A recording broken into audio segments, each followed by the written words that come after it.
కేంద్ర ప్రభుత్వం జీఎస్టీ తగ్గించడంతో ప్రజలు సంతోషం వ్యక్తం చేస్తున్నారని అనంతపురం పార్లమెంట్ సభ్యుడు అంబికా లక్ష్మీనారాయణ అన్నారు.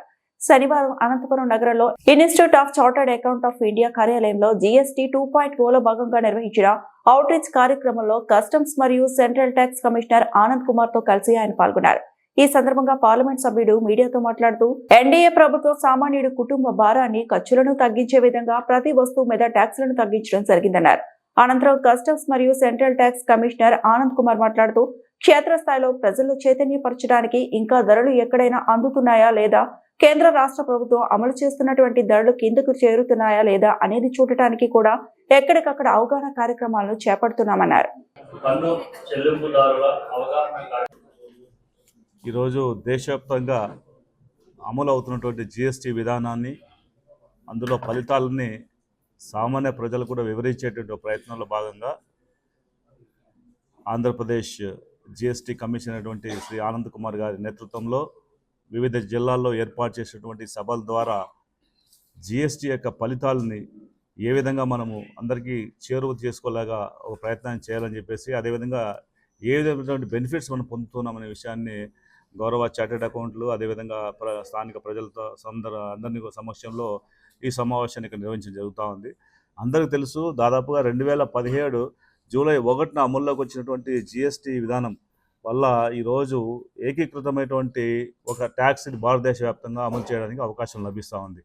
గతంలో వివిధ రాష్ట్రాల్లో వివిధ రూపాల్లో పన్నులు వసూలు చేయడం వల్ల అనేక రకాలుగా సామాన్య ప్రజలు, అదేవిధంగా ట్రేడర్స్ కూడా ఇబ్బంది పడే పరిస్థితి నుంచి ఈరోజు ఒకే విధానాన్ని దేశవ్యాప్తంగా అమలు పరిచేటువంటి ప్రయత్నంలో భాగంగా నరేంద్ర మోదీ గారు ఇనిషియేట్ తీసుకొని చేయడం వల్ల ఈరోజు గౌరవ ముఖ్యమంత్రి నారా చంద్రబాబు నాయుడు గారు పూర్తి స్థాయిలో ప్రతి సమావేశానికి హాజరై ఢిల్లీలో ఈ కార్యక్రమంలో భాగస్వామ్యం కావడం కాదు, రాష్ట్ర వ్యాప్తంగా ఉన్నటువంటి అన్ని జిల్లాల్లో కూడా ఈ కార్యక్రమం నిర్వహించి అందరికీ చేరువలో జిఎస్టీ యొక్క బెనిఫిట్స్ని అందుబాటులో తీసుకొచ్చేటువంటి ప్రయత్నంలో భాగంగా ఈరోజు ఈ కార్యక్రమం నిర్వహించడం జరుగుతుంది.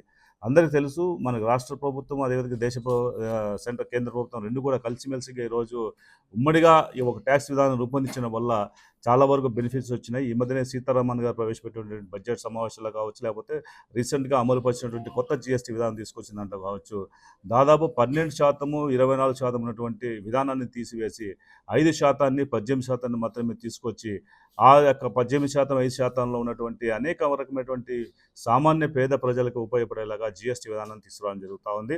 ఆ జిఎస్టీలో ఈరోజు వ్యవసాయ రంగానికి కావచ్చు, లేకపోతే చిన్న ఉద్యోగస్తులు కావచ్చు, చిన్నటువంటి కూలీ పనులు చేసుకున్నటువంటి వారికి కూడా బెనిఫిట్ వచ్చేలాగా అనేక ఉపకరణాలని, అనేక కార్యక్రమాలను తీసుకొచ్చి వారికి 5% లోపల కొన్నిటికి పూర్తిగా మినహాయింపు ఇచ్చేటువంటి ప్రయత్నం కూడా చేయడం జరుగుతుంది. కాబట్టి ఈ విధానం వల్ల ఈరోజు రాష్ట్ర ప్రజలు, దేశ ప్రజలందరూ కూడా ఒక మంచి వాతావరణంలో ఈరోజు వ్యాపారం చేసుకునే వాళ్ళు కావచ్చు, అటు వినియోగదారులు కావచ్చు, ఇద్దరికి కూడా ఒక సమతుల్యాన్ని పాటించేలాగా ఈరోజు ఈ జిఎస్టీ విధానం వచ్చింది. కాబట్టి అందరికీ తెలియజేసి ప్రతి ఒక్కరు కూడా జిఎస్టీ తర్వాత ఎంత ట్యాక్స్ బెనిఫిట్ వచ్చింది, ఎంతవరకు మనం సేవింగ్స్ చేసుకుంటున్న విషయాన్ని కూడా ప్రతి చోట్ల బోర్డులు ఏర్పాటు చేసి షాపులో కానీ, అదేవిధంగా వినియోగదారులు ఎక్కడైతే వస్తారో ఆ ప్రాంతాల్లో వారికి వచ్చేటువంటి బెనిఫిట్ కూడా తెలియజేయాలనేటువంటి ఆలోచనతో ఈ కార్యక్రమం ఏర్పాటు చేయడం జరిగింది. ఈ కార్యక్రమం ద్వారా జిఎస్టీ సంబంధించినటువంటి ఉద్యోగస్తులు కూడా ప్రతి చోట కూడా వెళ్ళి సూపర్ మార్కెట్లు కావచ్చు, మామూలు షాప్స్లో కావచ్చు, ఈ జిఎస్టీ తర్వాత వచ్చినటువంటి విధానంలో ఏదైతే ట్యాక్స్ తగ్గిందో అవన్నీ కూడా ఒక డిస్ప్లే రూపంలో పెట్టించి అందరికీ కూడా అనుకూలమైనటువంటి వాతావరణం కల్పించాలనే లక్ష్యంతో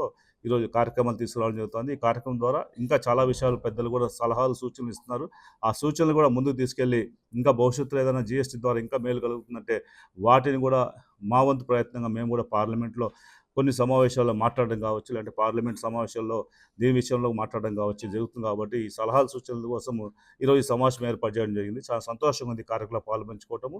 ఎందుకంటే జిఎస్టీ విధానంలో వచ్చినటువంటి మార్పుల వల్ల మనం కూడా చాలా వరకు ఇంకా ఇతర విషయాలు తెలుసుకొని పబ్లిక్కి అందుబాటులో ఉండేలాగా ఈరోజు ప్రభుత్వం చేసేటువంటి ప్రతి కార్యక్రమం కూడా సఫలీకృతం కావాలి, అందరికీ అందుబాటులో ఉండేటువంటి సంక్షేమ అభివృద్ధి కార్యక్రమం జరగాలంటే లక్ష్యంతో చేపడుతున్నటువంటి ఈ ఎన్డీఏ ఉమ్మడి ప్రభుత్వంలో అందరికీ మంచి జరగాలనే ఆలోచనతో ఈ కార్యక్రమాలను నిర్వహిస్తాం తెలియజేసుకుంటాం.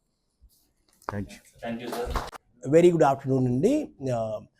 ఐఏసిఐ అనంతపూర్ చాప్టర్ వాళ్ళు మరి మా సిజిఎస్టీ ఆడిట్ కమిషనరేట్ ఆంధ్రప్రదేశ్ సంయుక్తంగా మరి హానరబుల్ ఎంపీ మరి అనంతపురం మరి వారిని మేము ప్రత్యేకంగా ఆహ్వానించి చీఫ్ గెస్ట్గా మరి ఇక్కడ వచ్చినటువంటి చార్టెడ్ అకౌంటెంట్స్ అయితేనేమి, కన్సల్టెంట్స్ అయితేనేమి, అడ్వకేట్స్ అయితేనేమి, మీరు ఈ జిఎస్టి ఈ చట్టంలో వచ్చినటువంటి మార్పుల్ని మరి పారిశ్రామికవేత్తలకి, మరి సేవా రంగంలో సర్వీస్ ప్రొవైడర్స్కి మీరు అంత అనుసంధానంగా ఉంటారు.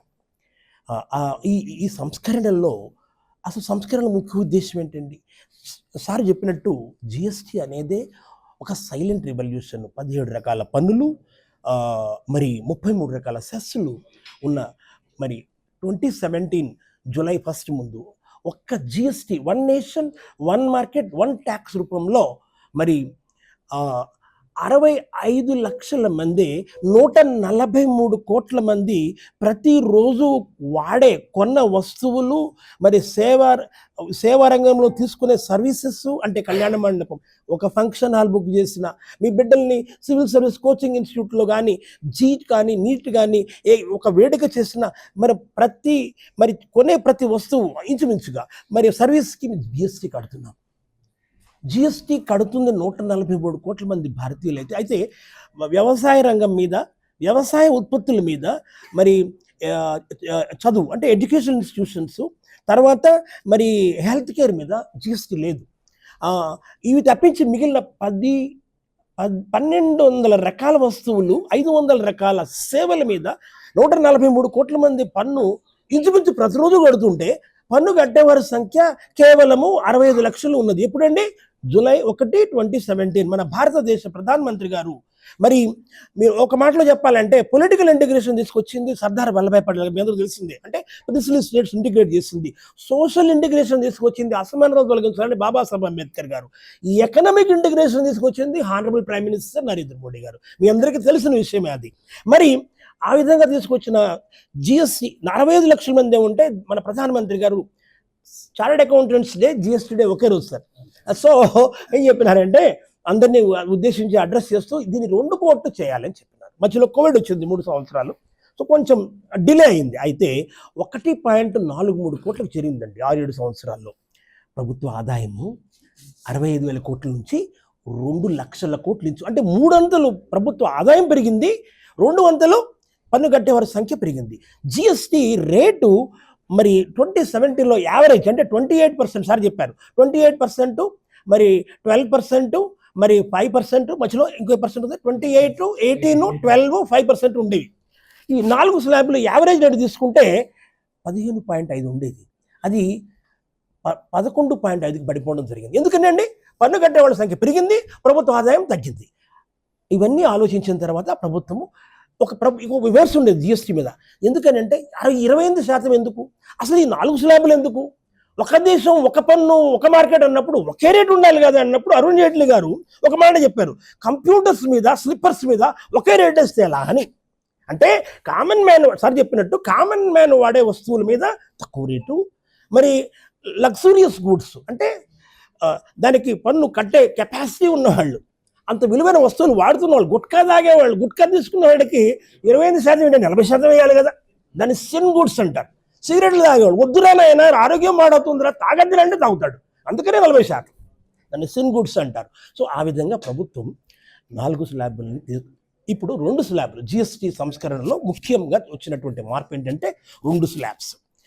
ఈ 2 స్లాబ్స్ మరి ప్రధానమంత్రి గారు రెడ్ ఫోర్ట్ నుంచి ఇండిపెండెన్స్ డే అడ్రస్ చేస్తూ దివాళీ గిఫ్ట్గా ఇస్తామని చెప్పారు. కానీ మన మేడం నిర్మలా సీతారామన్ గారు మరి ఆమె దాన్ని విజయదశమికి ముందునే, సార్కి అందరికి తెలుసును, విజయదశమికి ముందునే దాన్ని అనౌన్స్ చేయడమే కాదు, మరి జిఎస్టీ అనేది ప్రతి షాప్లోనే కనపడింది.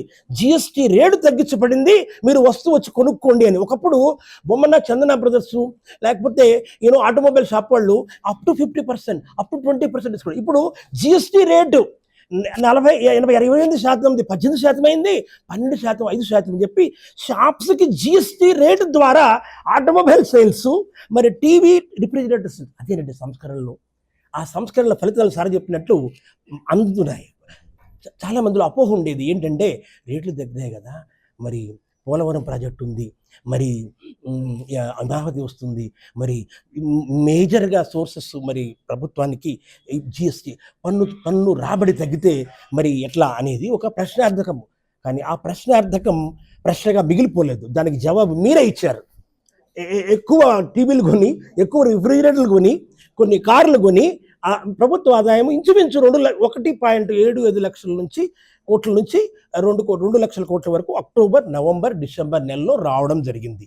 మరి ఇంకొక మాట ఏం చెప్పదలుచుకున్నానంటే, ఎప్పుడైతే పన్ను రేటు తగ్గుతుందో పన్ను ఆదాయం పెరుగుతుంది, ఆ వస్తువుల డిమాండ్ పెరుగుతుంది. ఫస్ట్ వస్తువుల డిమాండ్ పెరుగుతుంది, ఎందుకంటే తక్కువ ధరకు లభిస్తున్నాయి కాబట్టి డిమాండ్ పెరుగుతుంది.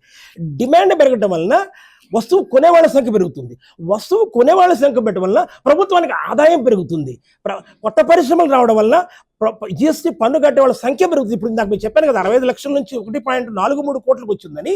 ఆ 1.43 కోట్లు 2 కోట్లకి అతి వేగంగా వెళ్తుంది. Speed and governance of delivery Chandrababu Naidu గారు ఈ జిఎస్టీ అవుట్ రీచ్ అంటే జిఎస్టీ ముఖ్య ఉద్దేశం ఏంటి, ప్రధానమంత్రి గారిని తీసుకొచ్చి అవుట్ రీచ్ చేయడం జరిగింది. మీ అందరికీ తెలిసిన విషయం కర్నూలులో. సో దాన్ని అందిపుచ్చుకునే ఆ స్పిరిట్ని తీసుకునే మేము నిన్న ప్రొద్దుటూరులో, ఈరోజు కర్నూలులో, మరి విశాఖపట్నంలో, రాజమహేంద్రవరంలో, మరి విజయవాడలో మా ఆఫీసెస్ ఉన్నాయి. వెళ్ళిన ప్రతి చోట మరి మీ అందరినీ కలిసి చార్టెడ్ అకౌంట్స్నే కాదు, మరి కన్సల్టెంట్స్నే కాదు, అడ్వకేట్స్నే కాదు, పారిశ్రామికవేత్తల్ని, మరి దీన్ని మళ్ళీ సోషల్ మీడియాలో కూడా పెట్టి న్యూస్ పేపర్స్ ద్వారా మీ అందరికీ దాని ద్వారా మీరు తద్వారా లాస్ట్ మైల్లో ఉన్నటువంటి మరి ఫార్మర్ అయితేనేమి, సన్నకారు రైతు అయితేనేమి, మరి అక్కడ ఉన్నటువంటి వర్తక వ్యాపారి అయితేనేమి, వస్తువులు కొన్ని చెప్పాలా. దీనివల్ల ఈ లాభం ఉంది.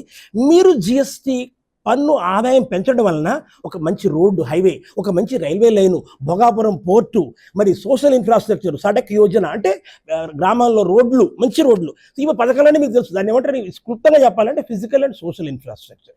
సో జిఎస్టీ ఆదాయం పెరిగితే మన లక్ష్యం ఏంటంటే 3వ ఆర్థిక శక్తిగా భారతదేశం ఎదగాలి. ఎంత త్వరగా వికసిత్ భారత్ 2047.